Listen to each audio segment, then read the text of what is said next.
po ng ating Diyos at salamat po sa Lord, no? Kasi meron pong bago ngayon, yung bata ay si sister, no? Ano pangalan mo? Janelle, no? Sir Janelle, okay? At first time po niya na dumalo po dito at ito po yung dalawa naman ay nakaraan pa po, no? At salamat po sa Lord at welcome po kayo sa gawain po ng ating Panginoon. Purihin po ang Diyos at lahat po ay welcome sa gawain po ng ating Panginoon. Kaya dadako po tayo ngayon sa ating pong pag-aaral na ito at dito lang po tayo mag-concentrate, no? Sa Romans chapter 6 verse 23, no? Na ating binasa kanina, for the wages of sin is death, but the gift of God is eternal life through Jesus Christ, our Lord. Okay? So, ito po ang isang talatang ito ay sa akin po pag-aaral. Mahaba po ito. Pero ito po ay may part 2, no? Next week. Okay? Next Sunday. Okay? Itong pag-aaral mo natin ngayon, part 1. No, unahin po natin ito. Yung unang sakno na sinasabi po ni Lord. No? Sabi ni Lord, the wages of sin is death. Okay? Now, dito po sa Book of Romans, tandaan po natin, ito po ay one of the well-known verses in the Bible because it clearly presents the contrast between sin and salvation, death and life, law and grace. No? Nakikita ho natin dito na meron pong tinatawag po na kilala po ito doon sa lahat ng mga mangangaral. Ito po ang Romans chapter 6 verse 23 at ito po ay kinalulooban ng kasalanan, kaligtasan, kamatayan, buhay, batas o kautusan at biyaya ng ating Panginoon. It reminds us that sin brings spiritual death and separation from God, but the gift of God is eternal life through Jesus Christ, our Lord. So, ang kabayaran ng kasalanan ay kamatayan. Di po ba? Kahapon po. Ano po ba kahapon? Araw ng mga patay, yung sinasabi po ng mundo ngayon. Okay? Kaya marami po nagsiselebrate. Okay? Marami po ay pumupunta sa sementeryo. Okay? Okay lang po tayo pumunta ng sementeryo, maglinis. Di ba? Huwag lang po tayo magdala ng kandila at saka bulaklak. Tama po? Bakit? Kasi po, hindi na po yan ma-appreciate ng patay. Amen? Okay? Ang naka-appreciate po niyan yung buhay. Pero yung patay, wala na po yan, mga kapatid. Okay? So, yun po ang paniniwala ng mga paganism, no? Mga pagano, no? O mga Katoliko, ating pinanggalingan na reliyon. Na kung saan po ay atin po nakita na naniniwala po sila sa kanilang mga tradisyon, no? Sa kanilang mga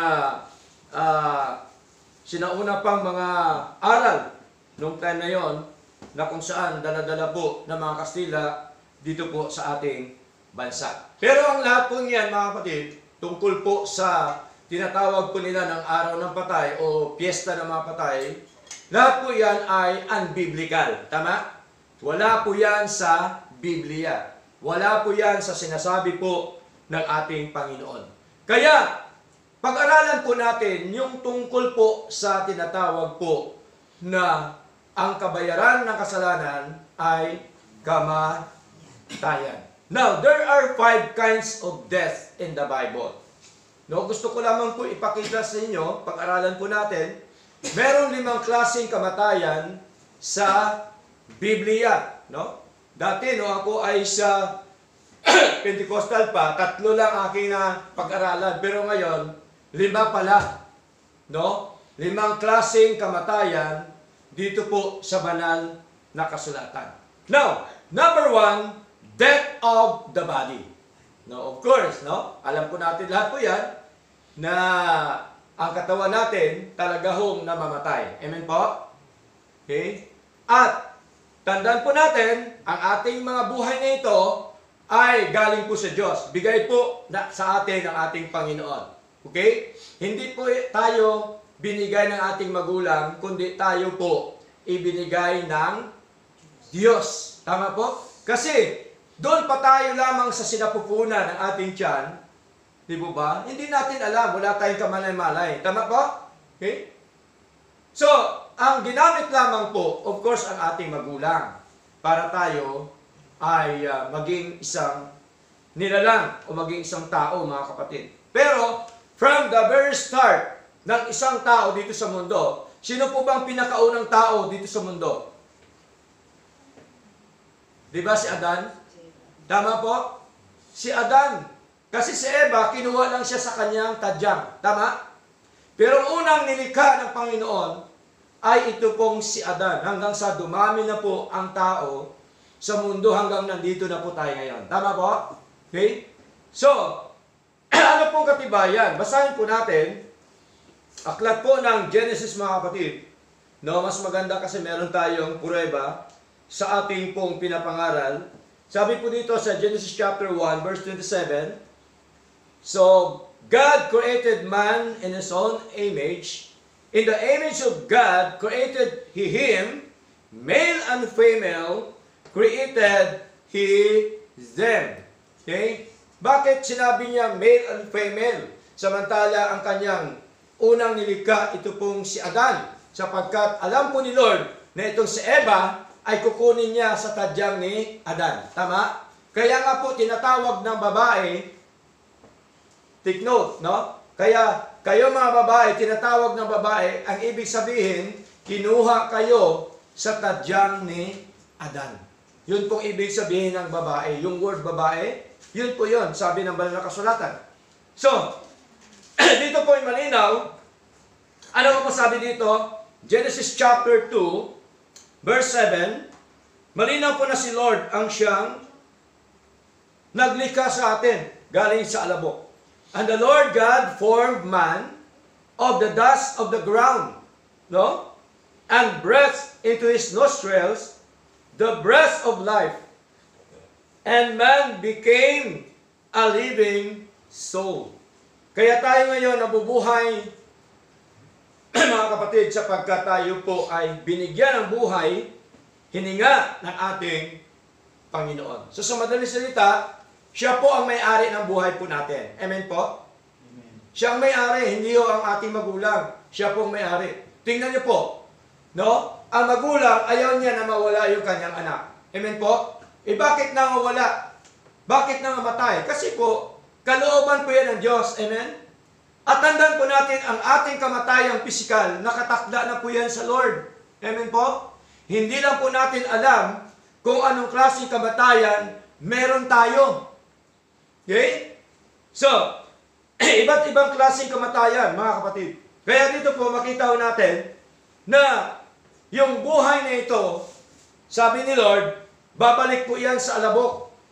Okay? Ito po yung physical body natin. Basahin po natin Genesis chapter 3, verse 19, no? Sabi po dito ni Lord, mga kapatid,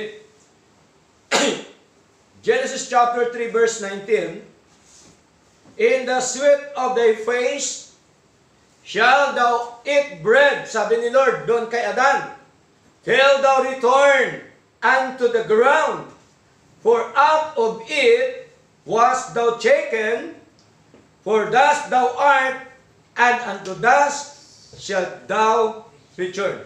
Sa pawis ng iyong mukha ay kakain ka ng tinapay, hanggang sa ikaw ay mauwi sa lupa, sapagkat diyan ka kinuha, sapagkat ikaw ay alabok, at sa alabok ka uwi. Totoo ba sabi ni Lord na nakakain tayo ng tinapay, pagkain natin, galing sa ating pinagpawisan? Totoo po ba? Amen. Nagkatrabaho ba tayo bago makakain? Yes. Tama ang sabi ni Lord. Kaya sabi po ni Lord, sapagkat ikaw ay alabok at alabok ka uuwi. No, ito pong katawan natin, alabok po ito, pinorm po ni Lord na isang katawan ng isang tao. Kaya tingnan niyo po, kahit po maputi na tao, kahit makinis, lilibagan mo, may libag pa rin. Totoo po yun. Di ba? Eh, lalo na tayo na maitim. Di ba? O, pagkalibagan natin, nako, ang daming libag. Di po ba? Kasi po, galing tayo sa alabok, mga kapatid. Kaya pagka tayo umalis, prone tayo sa alabok. Kasi galing tayo sa alabok. Pero, nakita ho natin na ang buhay po natin, hindi natin kontrolado. Amen? Hindi tayo may hawak ng buhay natin. Tandaan po natin yung mga kapatid. Sino po may hawak? Si Lord. Okay? Kaya po, sabi po dito, death is the separation of the spirit from the body. Okay? Pag namatay ng tao, hiwalay na po ang kanyang espiritu. Kaya kahit man anong kalabit mo man yan sa patay, hindi na yan nakakaramdam. Amen po? Bakit? Kasi hiwalay na. Kaya ka nakakaramdam kasi nandito pa yung espiritu, hindi pa naghiwalay. Tama po? Kaya tayo nakaramdam ngayon, kaya tayo nakapagsalita, kaya tayo may sense because of the spirit na hindi pa humiwalay sa katawan po natin. Okay? Kaya dito po, ay makita natin sa aklat po ng Ecclesiastes. Okay? Sa Lumang Tipan, okay, mga kapatid, Ecclesiastes, chapter 12, verse 7, sabi po dito ni Haring Solomon, okay, sabi po dito, then shall the dust return to the earth as it was, and the spirit shall return unto God, who gave it. Naalala niyo kanina, binasa natin kanina, si Lord ang nagbigay sa atin ng buhay, hininga, kaya tayo nagiging isang living soul. Kaya, pag tayo po ay patay na, mga kapatid, tandaan po natin, nang sabi po ng banal na kasulatan, ang ating daw espiritu ay babalik sa Diyos na nagbigay sa atin. Tingnan niyo po, mga kapatid, babalik po yan sa Lord. Kaya ang sabi ni Haring Solomon, vanity of vanities, saith the preacher, all is vanity. Bakit walang kabuluhan? Kasi tayo, papanaw. Tama? Papanaw tayo eh. Whether you like it or not, pagka gusto ni Lord kunin ang buhay natin, may magawa ba tayo? Wala. Kaya ito po ang may-ari ng buhay natin, yung Diyos, dapat po natin paglingkuran. Amen po? Dapat po natin bigyan ng importansya sa buhay po natin. Bakit? Siya may-ari ng buhay natin eh. Siya may-ari ng lahat. Hininga natin lahat po ito. Siya pong may-ari, mga kapatid. Wala ho tayong pag-aari dito, mga minamahal.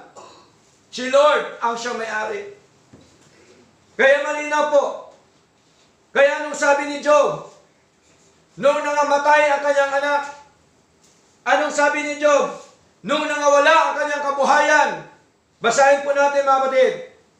Aklat po ng Job, chapter 1, verse 21. Ito ang sabi ni Job. And said, naked came out of my mother's womb, and naked shall I return thither. The Lord gave, and the Lord hath taken away. Blessed be the name of the Lord. Tingnan niyo po, malinaw po. At sinabi niya, hubad akong lumabas sa bahay bata ng aking ina, at hubad na babalik ako roon. Ang Panginoon ang nagbigay, at ang Panginoon ang nag-alis. Purihin ang pangalan ng Panginoon. Tingnan niyo po, kahit po gano'n na naranasan ni Job, hindi ho siya natinag, hindi ho siya tumalikod sa Panginoon, manapay pinupuri pa niya ang Diyos sapagkat alam ni Job na ang kanyang mga kabuhayan lahat, ang kanyang mga anak, galing po sa ating Panginoon. Kaya may karapatan ang Diyos na alisin ang buhay po natin. May karapatan ang Diyos na kunin ang mga ari-arian, ang mga bagay na ipinagkakatiwala sa atin. Di po ba? Kung ating titingnan, wala tayong may pag-ari sa buhay natin. From head to foot. Wala po. Diyos ang may-ari. Meron ka mang bahay, sasakyan. Meron ka mang kayamanang pera, ginto o anuman, kapatid. Hindi ka may-ari niyan. Ang may-ari niyan ang Diyos. Amen? Kaya pong kunin yan ng ating Panginoon. Kayang bawiin po ng Panginoon. Kayang alisin po ng Panginoon. Kaya po, si Lord dapat bigyan natin importansya sa buhay po natin. Ang gusto po ni Lord lamang, mga kapatid, napakasimple lamang sa buhay po natin, paglingkuran siya. Amen? Purihin siya, dakilain siya, sambahin siya, bigyan siya ng karangalan sa ating mga buhay. Yun po, napakasimple lamang po. Ang gusto po ni Lord, mga kapatid.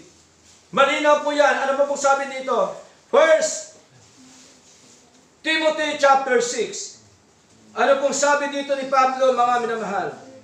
1 Timothy chapter 6 verse 7. Okay? Sabi po dito ni Pablo, for we brought nothing into this world, and it is certain we can carry nothing out. Sapagkat wala tayong dinalang anuman sa sanlibutan.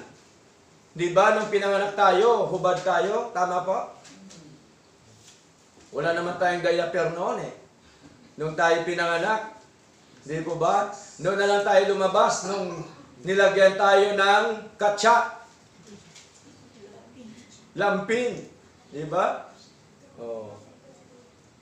Supot ng harina. Ngayon, iba na. High-tech na ngayon eh. Ano na ngayon? Pampers. Diapers. Di ba? Oh. Hindi pa rin kontento. Mga bata dinadiaperan, minsan matanda, nagdadiaper. Di ba? Oh. Kaya po, bakit? Kasi po, wala po tayo nadadala, no? Nang anuman dito sa sanlibutan. At wala rin naman tayong mailalabas na anuman. Tandaan po natin yan. Kahit gaano ka pa kayaman. Kahit sa iyo pa ang buong mundo. Wala kang madadala, mga kapatid. Sapagkat tandaan po natin, tayong lahat ay katiwala lamang po ng ating Panginoon. Ngayon, yamang ang tao po ay namamatay. Physical. Okay? Ano po ang dapat nating gawin ngayon para po madugtungan yung buhay po natin? Naniniwala ba tayo na si Lord nagdudugtong ng buhay? Amen. Naniniwala ba tayo na si Lord nagbibigay ng mahabang buhay? Amen. Yes! Pero, ganun-ganun na lang ba yun? Gusto mo ba ng ganun, pero wala kang gagawin? Di ba? Dapat may gagawin tayo. Amen po? Ano gagawin natin? Ito po ang sabi sa Proverbs, mga kapatid. Aklat po ng Proverbs, chapter 3. Okay? Verse 1 up to verse 3. Sabi po dito ni Haring Solomon, my son, forget not my law. Tingnan niyo po. But let thine heart keep my commandments. Anak ko, huwag mong kalimutan ang aking kautusan, kundi ingatan ng iyong puso ang aking mga utos. Ibig sabihin lamang po, mga kapatid, gusto po ni Lord, nandoon lang po tayo, nakaayon sa utos ni Lord. Doon lang po tayo nakaayon sa kalooban ng Panginoon. Verse 2, tingnan nyo po. Once na maingatan natin ang mga utos ni Lord, ibig sabihin na ingatan, hindi ho ibalandar lang. Wala na, hindi ho. Pag sinabing ingatan, ibig sabihin gawin ang mga utos ng ating Panginoon. Verse 2, anong sabi? Sapagkat karamihan ng mga araw at mga taon ng buhay at kapayapaan ay madadagdag sa iyo. For length of days and long life and peace shall be add to thee. Tingnan niyo po. Ano daw madadagdag sa atin? Length of days. Ano pa? Long life. Ano pa? Peace. Kapayapaan. Kaya po, yun po ang gusto ng Panginoon, na ang atin pong buhay dapat patuloy po na maglingkod sa ating Panginoon at patuloy po natin gawin ang utos po ni Lord at huwag nating kalimutan ang ating Panginoon. Amen po? Meron man tayo wala, dapat tuloy ang paglilingkod sa Lord. Sapagkat, mga kapatid, walang dahilan ang isang anak ng Diyos na hindi po niya paglingkuran ang ating Panginoon. That is number 1, death of the body. Okay? Number 2, death in trespasses and sins. No? Kamatayan ng mga kasalanan. Kamatayan sa mga kasalanan. Okay? Dahil nagkasala tayo spiritually, sa ating minanang kasalanan kay Eva, tayo po ay patay. Is spiritual. Okay? Pag sabing patay, walang pakiramdam. Amen? Pag sabing patay, hindi maka-perform tungkol sa mga bagay na spiritual. Tama po? Separation from God because of sins. Yun pong ibig sabihin ng death. No? Separation from God because of sins. Now, tandaan po natin mga kapatid, a dead person cannot believe. Makapanampalataya bang patay? May response po ba pag patay? Wala. Walang response po yan. A dead person cannot believe, cannot receive, cannot accept, cannot respond. A dead person, whether it be physical or spiritual, hath no freedom to choose, no free will in terms of spiritual things. Wala tayong free will kasi patay tayo. Noon na lang tayo nagkaroon ng free will nung tayo binuhay ni Lord. Amen? Tayo po ay kwiniken ng Panginoon. Tayo po ay tinubos ng ating Panginoong Hesus Kristo. So wala ho talaga mga kapatid. No? Kaya ho, ano pong sabi dito? Ng Romans chapter 5. Basahin po natin. Para may ebidensya tayo na ang tao talaga ay patay dahil sa kasalanan. Lahat, all without exemption po yan, mga kapatid.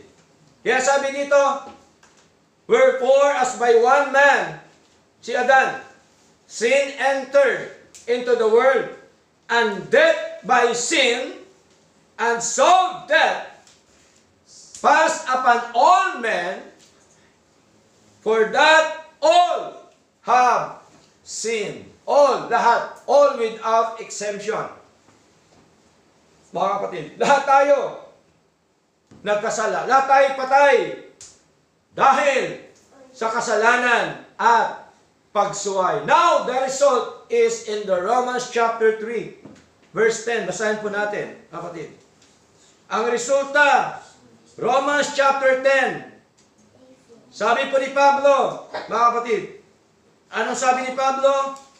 Gaya ng nasusulat, walang matuwid, wala kahit isa.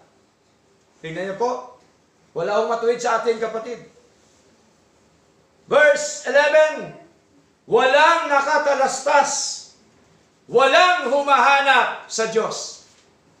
Nung hinanap natin ang Diyos, tayo po ay binigyan na po ng buhay ni Lord. Amen po? Tayo po ay binigyan na ng eternal life. Kaya hinanap na po natin ang kalooban ng Diyos. Hinanap na po natin ang Ebanghelyo ng Panginoon. Hinanap na po natin ang katotohanan ng mga salita ng ating Panginoong Diyos. Kaya sabi ko dito sa verse 11, mga kapatid. Okay? Verse 12. Sabi dito, silang lahat ay nagsinihis. Magkakasama na wala ng kasaysayan. Walang gumagawa ng mabuti. Wala. Kahit isa. Tingnan niyo po. Kaya po, mga kapatid, wala hong free will ang tao sa kanyang pananampalataya sa Lord. Maliban lamang na siya po ay pinagkalooban ng kaligtasan at buhay na walang hanggan. Okay? Kaya ang tanong, which comes first? Eternal life or faith? Anong una? Eternal life or faith? Eternal life bago ka mag-faith. Di mo ba? Bakit? Anong ebidensya, pastor? Okay? Acts chapter 13, verse 48. Ano sabi dito? At nang marinig ito ng mga hintil, ay nangagalak sila at nilulhati ang salita ng Diyos at nagsisampalataya ang lahat ng mga itinalaga sa buhay na walang hanggan. Itinalaga na po sila. Kaya ang sabi po sa King James Version, and as many as were ordained to eternal life, believe. Itinalaga po muna sila sa buhay na walang hanggan bago sila sumampalataya sa ating Panginoon. So, pasalamat tayo dahil kung hindi dahil sa biyaya ng Diyos, ang kasalanan nito, mga kapatid, ay dapat kasama tayo doon sa impyerno. Pero salamat sa Diyos dahil sa kanyang biyaya, tayo po ay iniligtas ng ating Panginoon. Amen po? At ang kaligtasan pong ito ay ginawa ng Ama, ng Anak, at ng Banal na Espiritu. We are elected or chosen by God the Father before the foundation of the world. We are redeemed by the blood of our Lord Jesus Christ, and we are quickened by the Holy Spirit. So malinaw po yun, mga kapatid. Lahat pong yan, meron tayong talata, mga minamahal. Kaya ang natural man, basahin po natin, mga kapatid. Hindi po pwede ang natural man na merong free will. Bakit? Basahin po natin. 1 Corinthians chapter 2, verse 14. Sabi dito, but the natural man receiveth not the things of the Spirit of God. Ang pananampalataya po ba ay bagay ba na espiritual? Yes. But the natural man receiveth not the things of the Spirit of God. For they are foolishness unto him. Neither can be known then, because they are spiritually discerned. Tingnan niyo po, mga kapatid. So malinaw po yun. Kaya ang mga ligtas sa Panginoon, mga kapatid, para sa Kanya ang pangangaral ng Ebanghelyo, tandaan po natin, para sa Kanya ay kapangyarihan ng Diyos. Nakikinig siya. Pero sa mga hindi naligtas, ang pangangaral ng Ebanghelyo, walang kwenta sa Kanya. Basahin po natin. Okay? 1 Corinthians chapter 1. Verse 18 po, mga kapatid. Sabi po dito ni Pablo, for the preaching of the cross is to them that perish, no? Sa mga napapahamak, foolishness, but unto us which are saved, it is the power of God. Tingnan niyo po. Sa mga napahamak, malinaw po. Para sa kanila ang pangangaral ng Ebanghelyo, kamangmangan. Walang kwenta yun.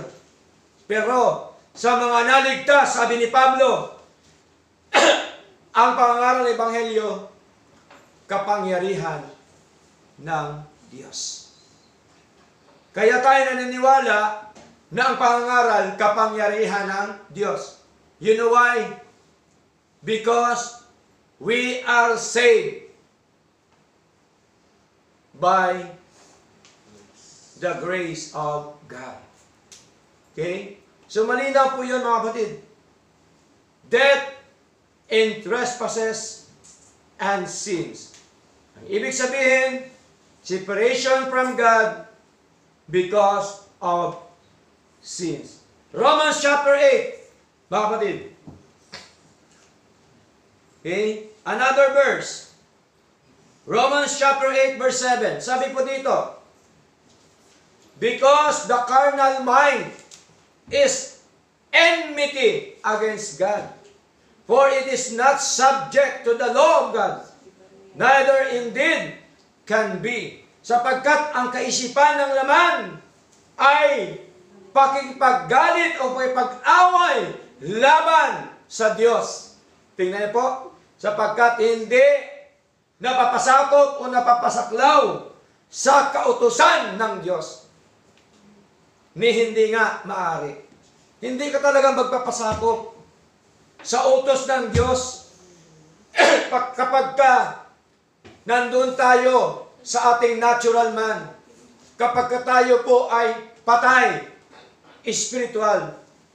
Sapagkat ang patay spiritual, wala po yan pakiramdam ng tungkol sa mga bagay na spiritual.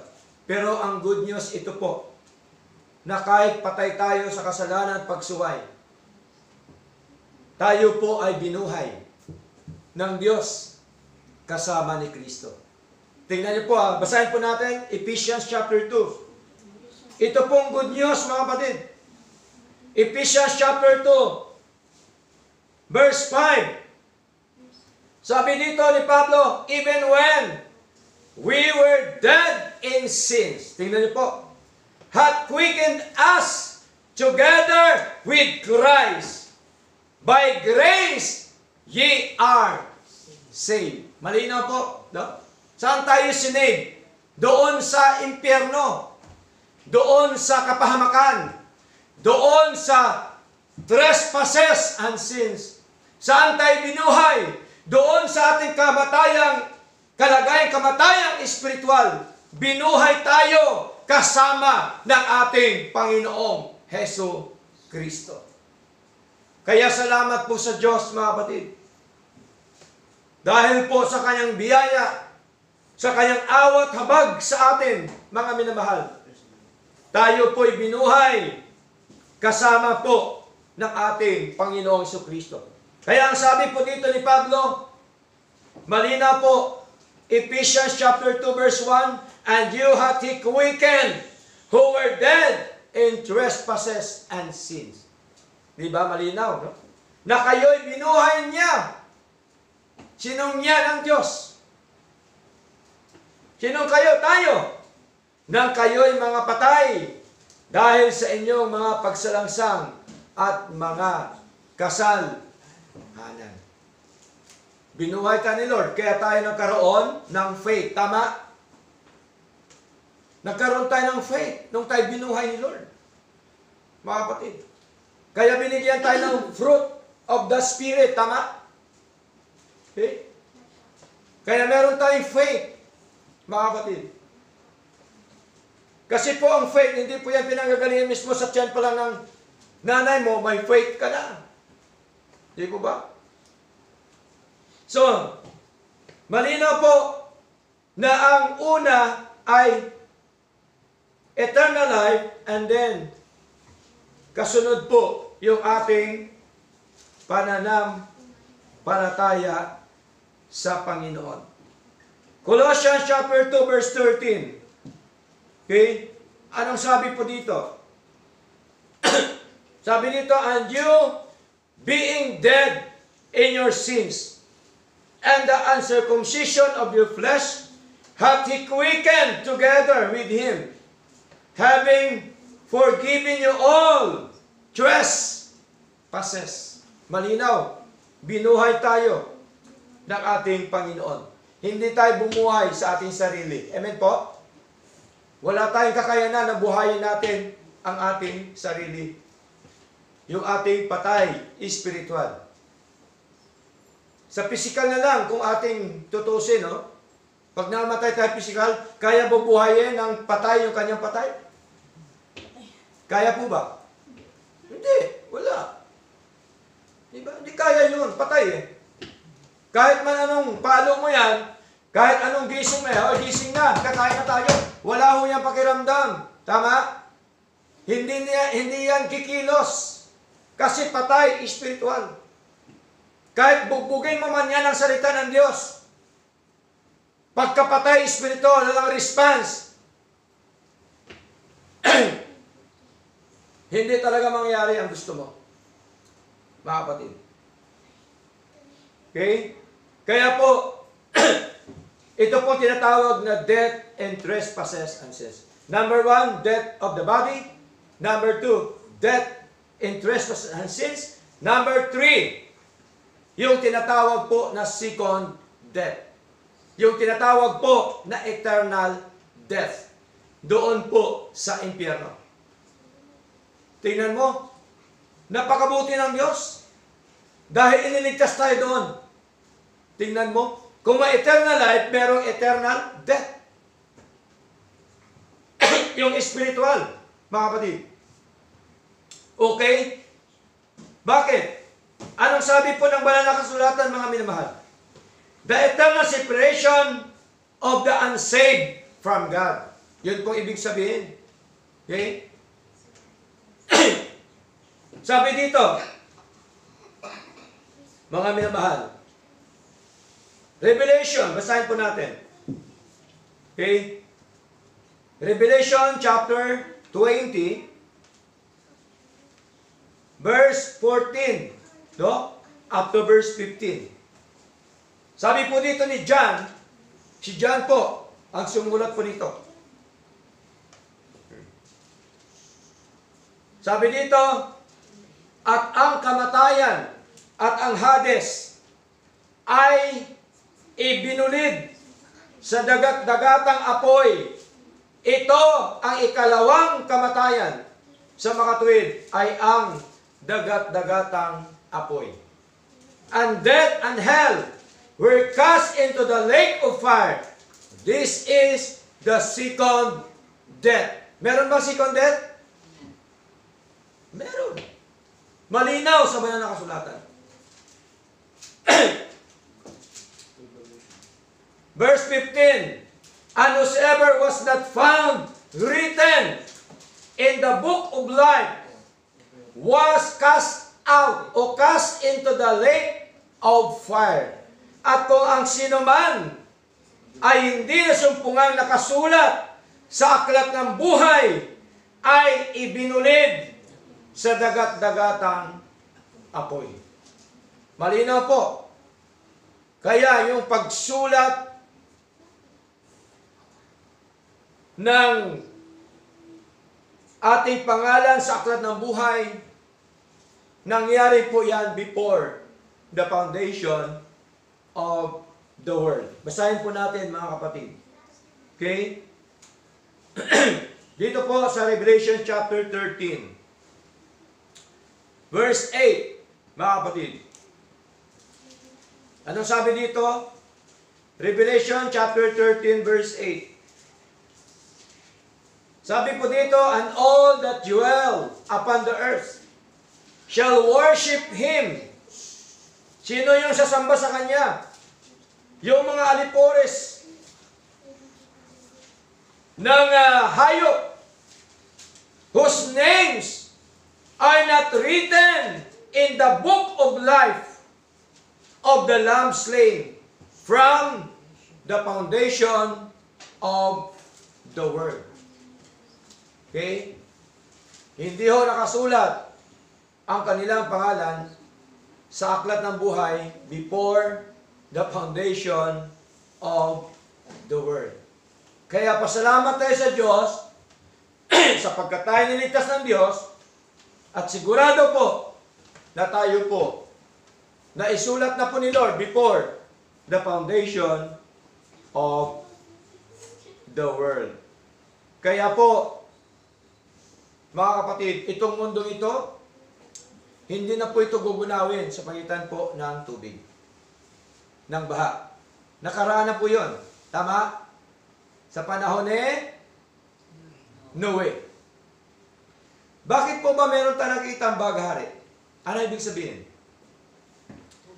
Kaya may baghari, kasi tipan po yan ng Diyos kay Noe, na ang mundong ito, hindi na gugunawin sa pagitan ng baha, kundi ng apoy. Basahin po natin aklat po ng 2 Peter. Okay?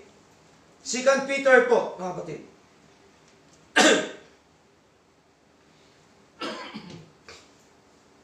Tsaga-tsaga po tayo sapagkat ito po yung mahalaga na aral po ng ating Panginoon. 2 Peter chapter 3 verse 7, mga kapatid. Sabi po dito, but the heavens and the earth, which are now by the same word, are kept in store, reserved unto fire, against the day of judgment and perdition of the ungodly man. Para po yan sa hindi mga makadiyos. Nang sabi po ni Pedro, ngunit ang sangkalangitan ngayon at ang lupa sa pamamagitan ng gayon ding salita ay iningatang talaga sa apoy na itinataan sa araw ng paghukom at ng paglipol sa mga taong masama o hindi maka-Diyos. Sumalinaw po yan, mga kapatid. Kaya salamat sa Lord sapagkat kung merong tinatawag po na eternal death, meron din pong tinatawag na eternal life. Amen po? Amen. Salamat sa Lord dahil binigyan tayo ng eternal life. At ang eternal life na ito, hindi po ito offer ni Lord. Tandaan po natin, hindi po ito in-offer ni Lord. Oh, tanggapin mo yung kaligtasan. Hindi ho, kundi kanyang binigay. Amen? Amen. Iba yung binigay kaysa in-offer. Right? Gawa po ng Diyos ang kaligtasan at buhay na walang hanggan. Actually po, mga kapatid, ang kaligtasan natin at ang buhay na walang hanggan ay pinangako na po yan ng Diyos before the world began. Basahin po natin Titus chapter 1 verse 2. Anong sabi dito? In hope of eternal life, which God that cannot lie promised before the world began. Sa pag-asa sa buhay na walang hanggan, na ipinangako ng Diyos na di makapagsisinungaling buhat pa ng mga panahong walang hanggan. Hindi ba nagsisinungaling si Lord? Pero ang tao po ba nagsisinungaling? Yes. Si Lord, sa kanyang pangako, hindi siya nagsisinungaling. Kaya panghawakan natin ang eternal life. Amen po? Ang tanong, totoo ba talaga, pastor, na binigay sa atin? Yes. Basahin po natin. Kung ikaw ay tupa, binigay talaga ni Lord yan, mga kapatid. Maliban lamang sa kambing. Sapagkat kay Lord, yung kambing ay kambing at ang tupa ay tupa. Hindi pwede maging tupa ang kambing, right? Hindi pwede maging kambing ang tupa. Ang tupa ay tupa at ang kambing ay kambing. So, kanino po ba binigay ni Lord ang kanyang sarili? Basahin po natin. John chapter 10, verse 11. Sabi po ni Lord, ng ating Jesucristo, I am the good shepherd. The good shepherd giveth his life for the sheep. Kanino niya binigay? Sa kambing po ba? Sa sheep. Okay? So ano pa pong katibayan mga kapatid? Sa sinasabi po dito ng ating Panginoon. John chapter 10, verse 28 up to verse 29. Sabi po dito ng ating Jesucristo, and I give unto them eternal life. Sino ang magbigay? Si Kristo.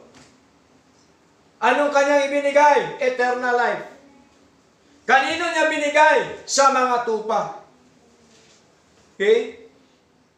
Tinubos niya ang mga tupa. Ito po yung mahinilang ng Diyos before the foundation of the world. Kaya sabi po dito ni Lord, and they shall never perish.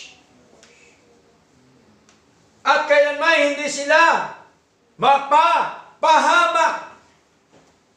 Tingnan niyo po. Ano man yan mangyari sa mundo, hindi tayo mapapahamak, mga kapatid. Sapagkat binigyan na tayo ni Lord ng buhay ng walang hanggan. Neither shall any man pluck them out of my hand. Walang makakaagaw ng ating kaligtasan sa kamay ng ating Panginoon. Tingnan niyo po, that is eternal security. Tingnan niyo po mga kapatid. So malinaw po yun. Salamat sa Diyos sapagkat tayo binigyan ng eternal life. Okay? Ano pa po ang mga katibayan, mga kapatid? Sahin po natin, 1 John chapter 1 verse 2. Sabi dito, for the life was manifested, and we have seen it, and bear witness, and shown to you that eternal life, which was with the Father, and was manifested unto us. Galing sa Ama, sa pamagitan ni Kristo. At malinaw po na ito ay nahayag sa atin. Eternal death. Yun po pangatlo, mga kapatid, o second death. Okay? Kung meron pong eternal death, meron din pong eternal life na ibinigay ang Diyos sa buhay po natin.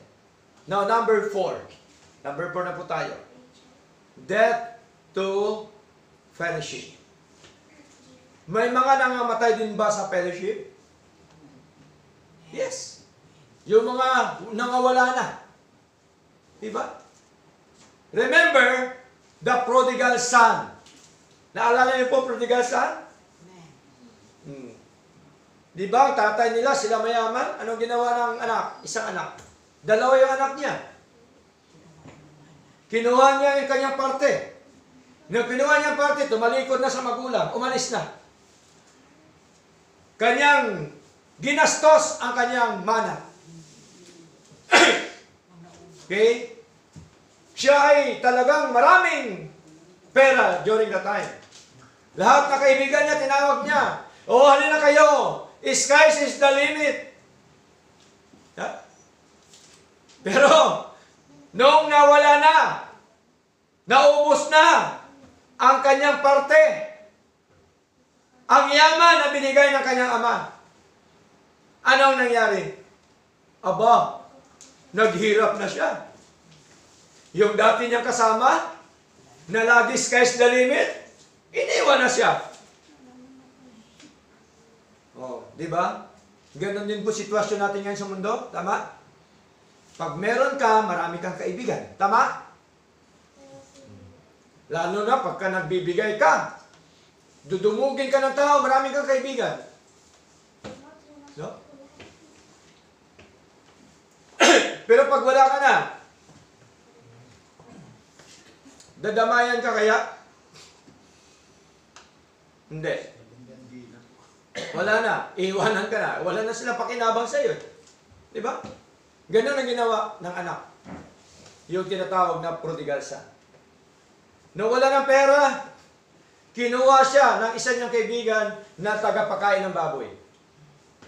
Pero, gutom na gutom siya, hindi siya binibigyan ng pagkain. Nakita niya ang baboy, ang sarap ng kain ng baboy. Diba? Masarap ang pagkain ng baboy. Nakita niya. Mabuti pa itong baboy, sisip niya. Nakakain ng tama sa oras. Palagay ko, yung tao niya, napasma-pasma na. Yeah. Okay? Naalala niya ngayon yung kanyang tatay. Sa aming bahay, sagana sa pagkain. Di ba? Sagana doon, bakit ako nagtitiis dito? Ba? Na ano siya? Natauhan. Di ba? O nabigla. Natauhan siya. Babalik ako sa aking ama. Bumalik po ba siya? Yes. Bumalik siya. Nung pabalik niya, malayo pa yung kanyang ama. Nakita sa kanyang ama. Yung anak ko ito. Ano ang ginawa ng ama? Alam niyo po, nakakaiyak sa ginawa ng ama. Habang malayo pa nakita niya, tuwang-tuwa yung kanyang ama. Sabi ng kanyang ama, ito ang aking anak. At habang sila ay tumatakbo, mga kapatid, tumatakbo din ang kanyang anak. Sabi ng kanyang anak, Ama, Ama! Sabi naman ng ama, Anak ko, anak ko! Sila po ay nagyakapan, mga kapatid. Nagbalik loob. Ito yung kanyang anak sa kanyang ama. Niyakap niya. Sabi ng ama, ito ang anak ko na dating patay, ngayon ay nabubuhay. That is death to perishing. Ganon din po sa maraming Kristiyano ngayon, mga kapatid. Marami nang patay ang kanilang fellowship sa Lord. Tumalikod sila sa Panginoon. Pero mas gusto ni Lord na sila ay magbalik loob sa Panginoon. Amen po? Ganun po ang damdamin ng magulang. Amen? Higit sa lahat, mas higit pa ang damdamin ng Panginoon. Gusto ni Lord na ang kanyang mga anak ay magbalik loob sa Kanya.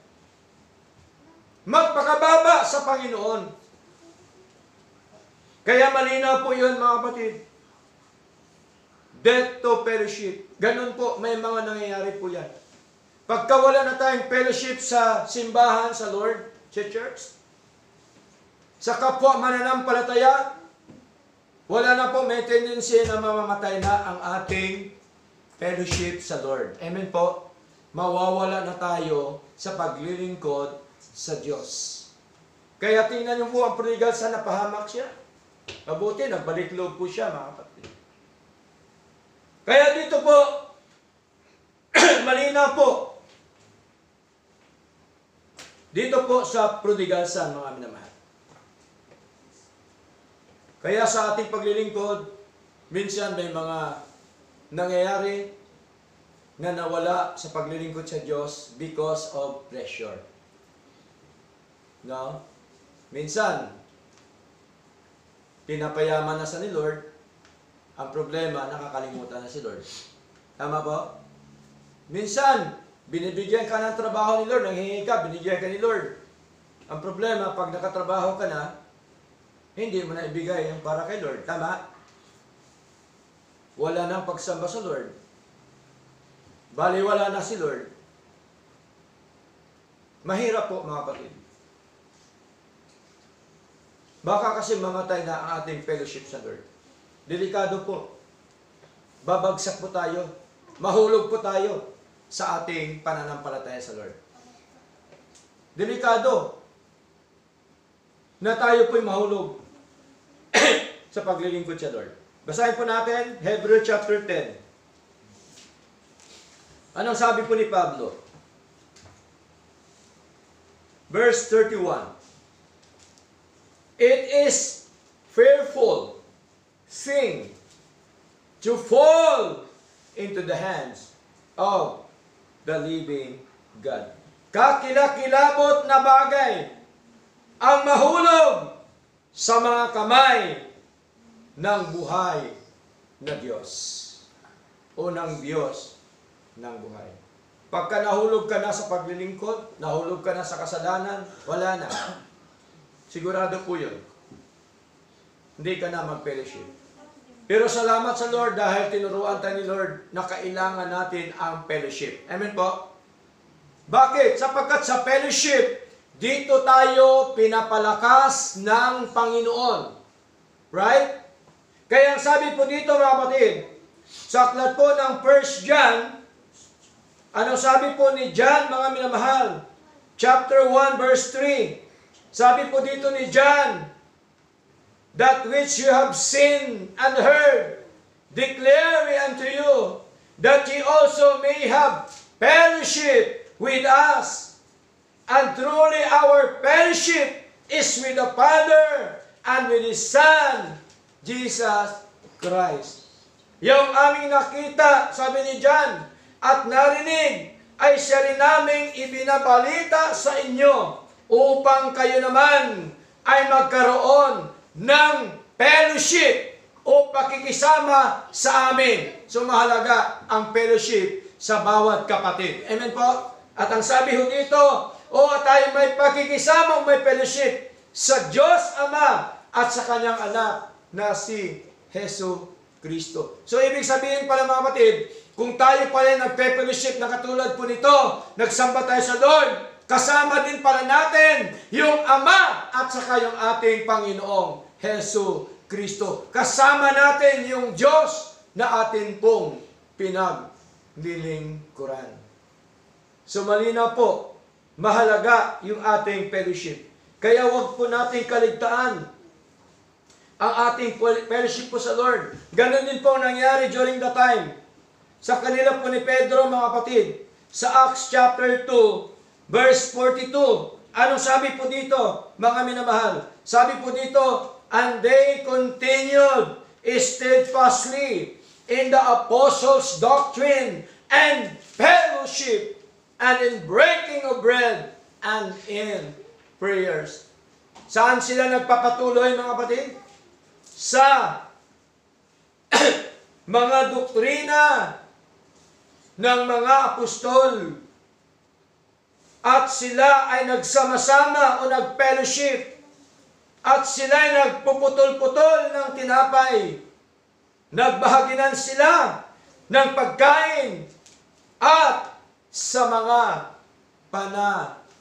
pananalangin. So, importante po yung fellowship. Kaya ako po, pag may kausap na mananampalataya, masarap. Amen po? Kaysa kausap mo, yung mundo. Kasi pag kausap mo mundo, may tendency na ikaw ay matangay. Right?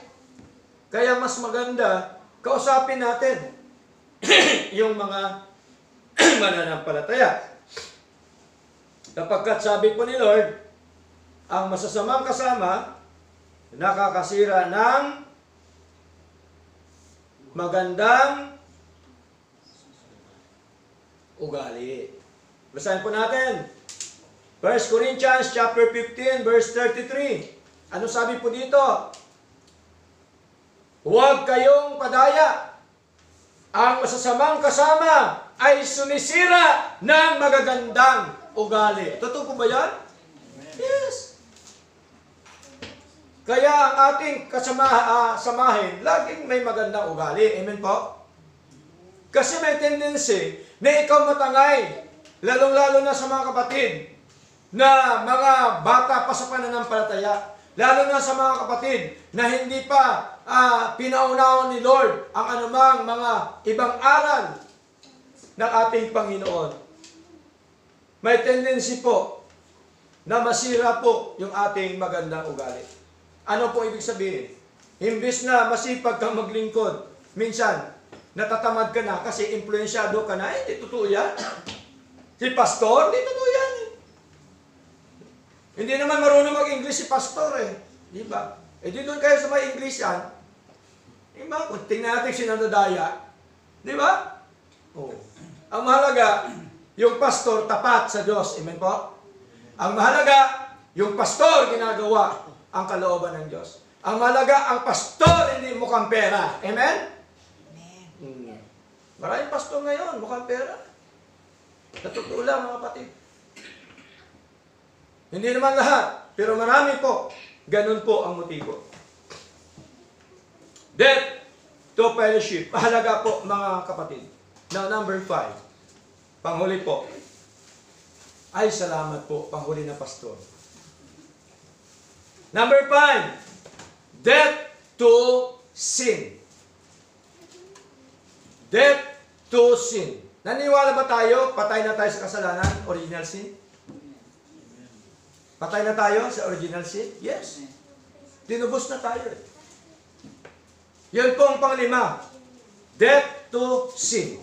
Basahin po natin Romans chapter 6. Kailangan kasi may katibayan tayo, salita ng Diyos. Bawat salita natin, kailangan merong kaakibat na salita po ng ating Panginoon. Hindi po tayo haka-haka. Hindi po tayo putumayan, mga kapatid. Okay? Romans chapter 6, verse 1 up to verse 2. What shall we say then? No? Sabi dito, binasa na ganyan. Shall we continue in sin that grace may abound? Verse 2. God forbid. How shall we that are dead to sin live any longer therein? Tingnan niyo po. Tayo po ay patay na sa kasalanan. Sabi po ni Pablo. Sabi ni Pablo, gagawa pa ba tayo ng kasalanan? Tayo ay patay na sa kasalanan. Tingnan niyo po. Dead to sin. Mga kapatid. O dead to sin. Okay? Ano pa? Ang prueba. Basahin natin Romans chapter 8. No? Romans chapter 8 verse 1 up to verse 2. There is therefore now no condemnation to them which are in Christ Jesus, who walk not after the flesh, but after the Spirit. Verse 2. For the law of the Spirit of life in Christ Jesus hath made me free from the law of sin and death. Okay? So, patay na tayo sa kasalanan, mga kapatid. 1 Peter, basahin po natin, chapter 2. 1 Peter, chapter 2, verse 24. Sabi po dito, who is on self bear our sins in his own body on the tree, that we being dead to sins should live unto righteousness, by whose stripes ye were healed. So malinaw po na siya rin ang nagdala ng ating mga kasalanan sa kanyang katawan sa ibabaw ng kahoy upang pagkamatay natin sa mga kasalanan. So ibig sabihin po, dahil kay Kristo, tayo po ay patay na sa ating kasalanan, mga kapatid. Okay? Pastor, ibig po sabihin, ang tao, dahil patay na sa kasalanan, hindi na gumagawa ng kasalanan. Iba yung original sin, at iba yung sin because of our flesh. Tama? Tama po? Ang tinubos ni Kristo yung ating original sin na ating minana kay Adan at kay Eva. Pero, yung ating pisikal na katawan, of course, dahil sa flesh pa po tayo sa katawan pa, hindi pa tayo ganap. Amen po? Nagkakasala pa po tayo. Kaya nga po, sabi po dito ng ating Panginoon sa 1 John, anong ating gawin? Dahil nakakasala pa yung ating flesh. 1 John chapter 1, verse 9. Sabi po ni Lord, if we confess our sins, He is faithful and just to forgive us our sins and to cleanse us from all unrighteousness. Verse 10, if we say that we have not sinned, we make Him a liar.